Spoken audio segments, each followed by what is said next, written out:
साथियों, स्वागत है आप सभी का एक बार फिर से मेरे चैनल पर। और यहाँ पर एक बहुत ही इम्पोर्टेंट अपडेट है जो आपके साथ साझा करना है। उसी क्रम में जो कि आपको जैसे पता है जेआरएफ के मोस्टली सारे एग्ज़ाम्स हो चुके थे, बट इसमें आपका एक एग्ज़ाम जो कि जेएनयू का अभी पेंडिंग था, तो उसकी ऑफ़िशियल नोटिफ़िकेशन जो है वो एनटीए की वेबसाइट पे रिलीज़ कर दी गई है। तो आप ये वेबसाइट देख सकते हैं jnuexam.nta.ac.in। तो यहाँ पर आपको यहाँ पे ध्यान रखना होगा, तो यहाँ पे एप्लीकेशन की फॉर्म की लिंक यहाँ पे आपको देखने को मिल जाएगा, नोटिस है और बहुत सारी इन्फॉर्मेशन यहाँ पे अवेलेबल है। तो सीधी-सी बात आप ये समझ लीजिए कि जेएनयू जो कि one of the main institute है, भारत की यूनिवर्सिटी है, तो यहाँ पे अगर आपको पीएचडी में एडमिशन लेना है, तो इनका अपना एक अलग क्राइटेरिया है, जहाँ पर आपको इनका एक सेपरेट एंट्रेंस एग्ज़ाम देना होता है, राइट? और अगर आपके पास अपना वैलिड जेआरएफ है, तो आप शायद इनके इंटरव्यू में अपीयर होंगे, तो सारी इन्फॉर्मेशन आपके इन्फॉर्मेशन बुलेटिन में दिया हुआ है। तो एक-एक करके हम सारी चीज़ों को यहाँ पर समझ लेते हैं। तो जैसा कि ये आपका नोटिफ़िकेशन जो है आज 31/10 का है, मतलब आज 1 तारीख को ये अपडेट किया गया है, जो कि पीएचडी प्रोग्राम 2022 और 23 के लिए है। सबसे इम्पोर्टेंट चीज़ यहाँ पर ये है कि जो फॉर्म एक्टिव होगा, वो आपका 31 अक्टूबर से 20 नवंबर यानी कि आपको 20 दिन का समय दिया जा रहा है। इसके अलावा जो आपका करेक्शन अगर आप इसमें कुछ करना चाहते हैं, तो आपका 2 दिन का समय रहेगा 22 से 24 तारीख को। एडमिट कार्ड की डेट जो होगी, वो आपको बाद में बताई जाएगी, बट जो मोस्ट इम्पोर्टेंट चीज़ है, जो एनटीए ने अच्छा कार्य किया है कि आपको एग्ज़ाम का डेट दे दिया है और वो जो एग्ज़ाम का डेट है वो आपका 7, 8, 9, 10 दिसंबर। तो अच्छी चीज़ है दिसंबर में जो कि आपने अभी आपके कोई रिसेंट में एग्ज़ाम नहीं थे, तो आप इससे एक बार फ़ैमिलियर भी हो सकते हैं और अपने पढ़ाई से टच में रहेंगे। ड्यूरेशन ऑफ एग्ज़ामिनेशन जो होगा ये आपका 3 घंटे का एग्ज़ाम होगा, 2 सेशन में एग्ज़ाम लिया जाएगा। मल्टीपल चॉइस क्वेश्चन्स यहाँ पर होंगे, क्वेश्चन पेपर का जो लैंग्वेज होगा वो केवल इंग्लिश होगा। तो ये सारी इन्फॉर्मेशन यहाँ पे आपको दी गई है, बाकी जो हमें इन मतलब है वो हमें हमें बायोटेक्नोलॉजी से मतलब है, तो बायोटेक्नोलॉजी का जो एग्ज़ाम होगा यहाँ पे आप देख सकते हैं सेशन 4 8 दिसंबर को 2:30 बजे से साढ़े 5 बजे के बीच में ये आपसे एग्ज़ाम कंडक्ट कराया जाएगा।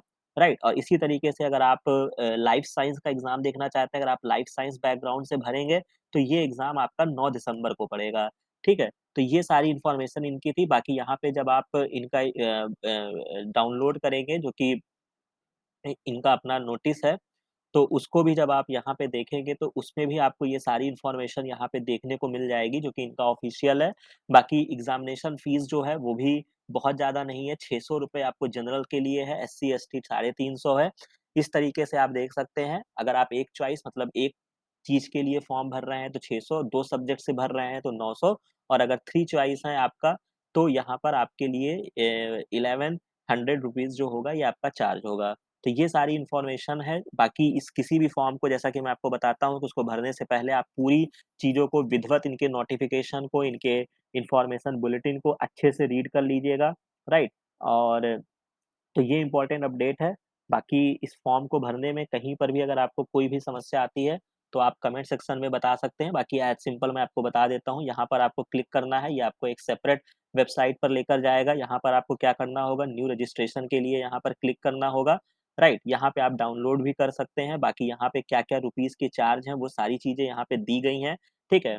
तो ये इम्पोर्टेंट है, बाकी यहाँ पे आपको इसको एक्सेप्ट करना है, click here for proceed for further procedure. तो जैसे ही आप यहाँ पे एक्सेप्ट करेंगे तो आपसे पूछेगा कि आपने कभी जेएनयू 2022 के लिए अप्लाई किया है? अगर नहीं किया है तो यहाँ पे नो करेंगे और फर्दर इसको आप सबमिट कर देंगे, राइट? तो इस तरीके से आपका एज़ इट इज़ फॉर्म जैसे आप कोई भी नॉर्मल फॉर्म भरते हैं वैसी ही चीज़ें ओपन हो जाएँगी। य बहुत ही धैर्य के साथ इस फॉर्म को भरिएगा, मिस्टेक्स मत कीजिएगा, कहीं पर कोई कन्फ्यूज़न होगी तो कमेंट सेक्शन में बताइएगा। इन्फॉर्मेशन बुलेटिन को अच्छे से पढ़ लीजिएगा और मेरे तरफ से यही सजेशन रहेगा कि आप इस फॉर्म को ज़रूर भरिए, एग्ज़ाम को दीजिए ताकि आप टच में रहेंगे और कराने वाली संस्था एक ही है, एनटीए है। तो चाहे वो कोई भी जेआरएफ का एग्ज़ाम होगा तो क्वेश्चंस तो लगभग आस-पास सिमिलर ही रहेंगे, तो आपका प्रैक्टिस ही होगा।